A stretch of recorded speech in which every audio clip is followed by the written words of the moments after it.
Mr. Tom Costanza.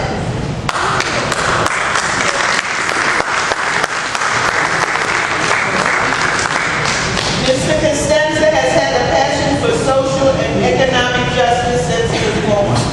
Fortunately, he has been in a position to help our poor and working people for a very long time. A very, very long time in New Orleans and Louisiana.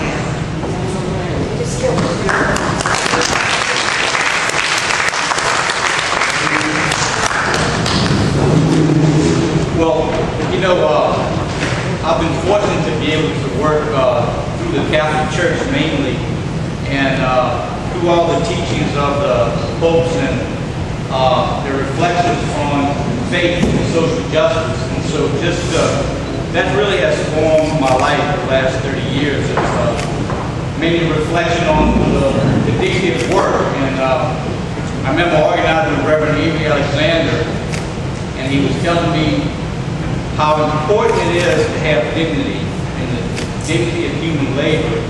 He was pointing to at St. Augustine Church a beautiful wood carving, and they had about 100 people in the audience who I think were trying to organize a hotel with us at that time. He said, "You see that beautiful wood carving? Who did that?" And they said, "Well, Rev, it was human labor did that." And then he picked up a twig from outside. Twig. He said, "Well, what is it if this twig made of wood, and that beautiful wood carving that's made of wood?" He goes, "Labor. The value of your human labor." And he had, you know how the Reverend Alexander, he had the crowd up. So I had great mentors. My faith has been very important. Being able to work with a community like you has formed me, so thank you very much.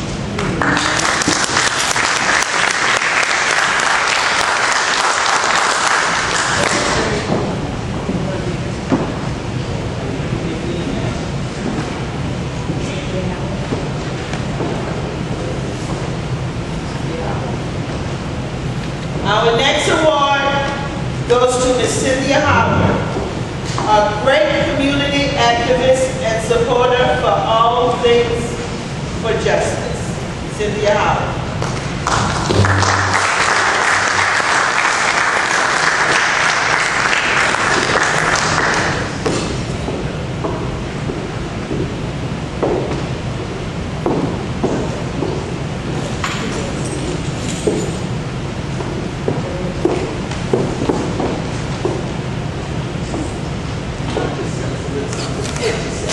Just a little secret.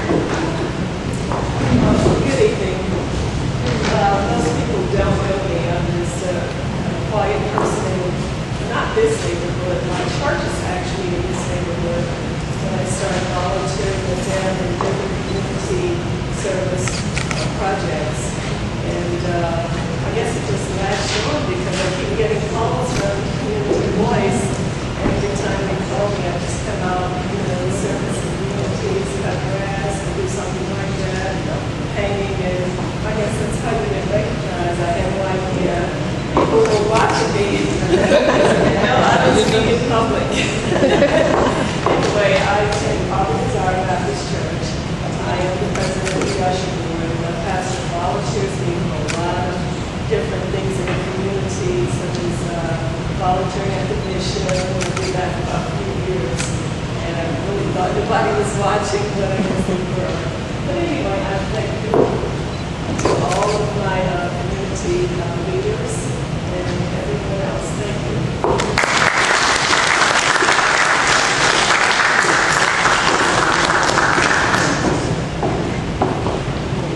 Our next award goes to Ms. Rosa Hines.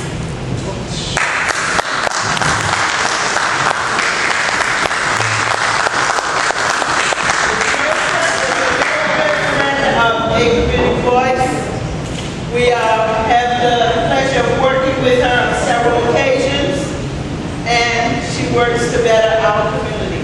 We're working on a living wage right now for our city.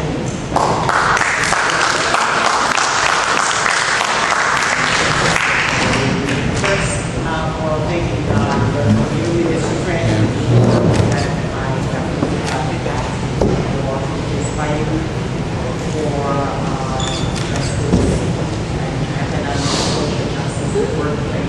workers,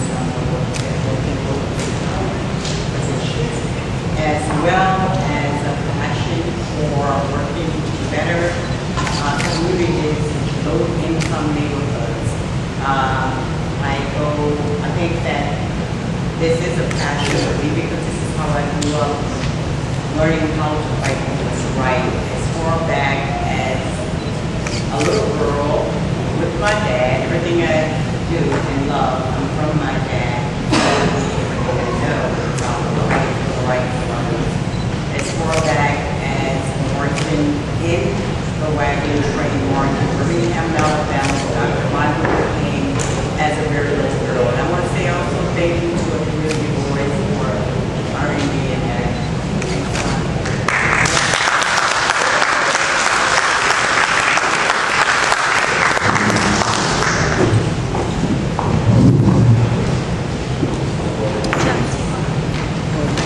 Our next award goes to Miss Marguerite Simmons.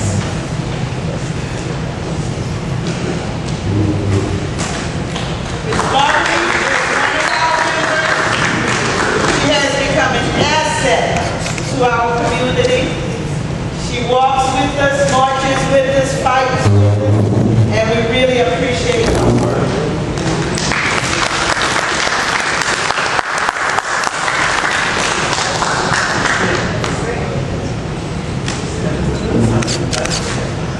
Okay, I think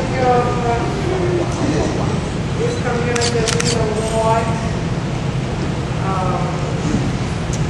I live at 3729 Galvin, and let's see. And I appreciate what the community is doing for the city. She's in our upper ninth ward. And she helps out with a lot of the activities we have going in that area. Right now, we're looking at Friends School, doing us an injustice. Our neighborhood is sinking and cracking and leaking because of the construction that's being done at Friends School. And she's helping us with that.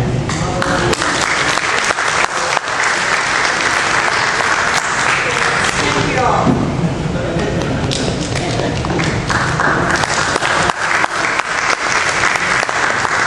Our next award goes to Miss Linda Santi.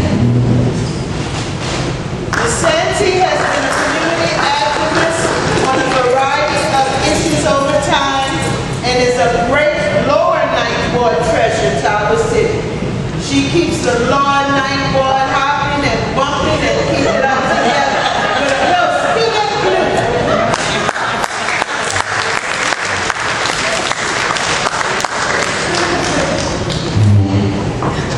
Thank you, community voice. I'm very honored and humbled to be here. I'm particularly as someone who's not from New Orleans. I'm from Iowa originally, and I'm very happy that my mother is here visiting from Iowa too. So she's at that table.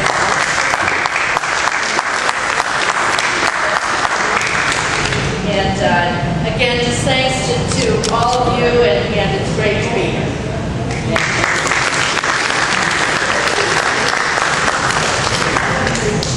This next award is being presented to a new kid on our block.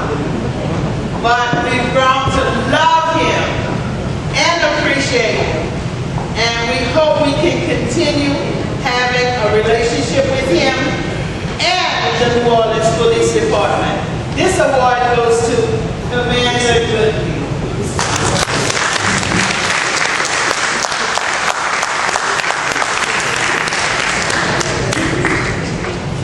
Thank y'all, sit down. I can talk a long time, but I'll be brief. I'm born in 1975. That's the early part. But when they ask me, how do you get to be so young and hold a position like that? I always say something like, how old is our governor? He's running the state. So that's my answer to that. Yeah, I know. Yeah, exactly. born in 1975. I went over and I was born at Methodist Hospital in New Orleans East. I got my education directly from the city. I have never left the city. I was graduated from McDonald 35. I had my master's and my undergrad from Southern University right here in the city. I have never left. I never want to leave, even when opportunities arose. I love this city. The main thing, the reason why I became an New Orleans police officer is because I said 1993 was my graduation day. 1994, we had the worst murder rate, as you know. Right? All of them primarily were young black males. I said to myself at the time, if I did not leave the city, what could I do to help out the city as well as survive and provide better? And that is why I became a New Orleans police officer today. I still hold that mission high. I hold reducing murders high in my heart because actually I lost one of my best friends when there used to be a club right there at Port in St. Claude, 1994 the same year. So I give you stuff from the heart. Everybody knows I shoot from the hip. Even though there's many meetings where they want me to say things and make promises, if I can't fulfill those promises from my heart, I cannot tell you. What I can tell you is that men and women that work out of 40, 15 guns is why I stand here today. It's not about me as an individual. It's those men and women that go out here every day, even in the face of adversity, in the face of tied with constant battles, thinking that they're not being supported. And this is one measure that proves them wrong this time. They should actually be up here receiving this before me because it's not about me. It's about them actually. I'll take the criticism all day, and that's normally when I get my phone call. But when things are going well, I get no phone calls. That's how I know when things are going well. When my BlackBerry's not going off, when I'm not getting email, things are going well. I get that. But this is the time that I want to say the men and women of the 5th District, this is their war. This is not for them. Thank you.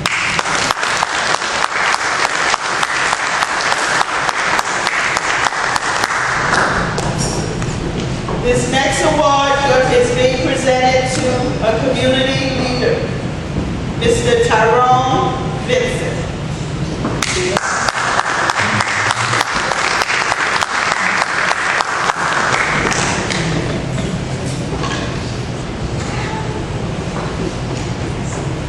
Well, however, I take this award with great honor and pleasure. Coming from that, it's an honor. And my work haven't stopped yet. I'm going to keep on working to the end. And not only just for award, just to help our community, those that are less fortunate than others, to help them. And that was a plea of me, just to help somebody. And knowing that when I help that person, my living won't be in vain. Thank y'all very much.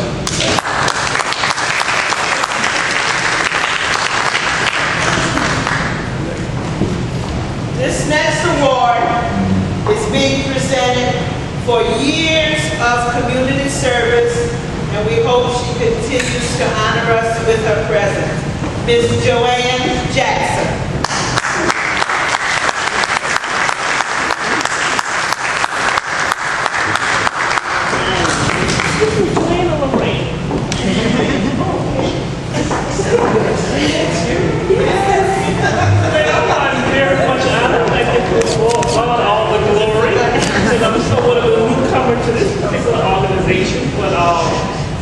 In that you seem fit to give this to me, I'm going to do everything I can to be worthy of it and to be available when I'm not working and to do the best I can to serve all of my community, but most of all, as I say at my face of employment, I will work as unto the Lord. So all I can expect is victory. And thank you. Amen.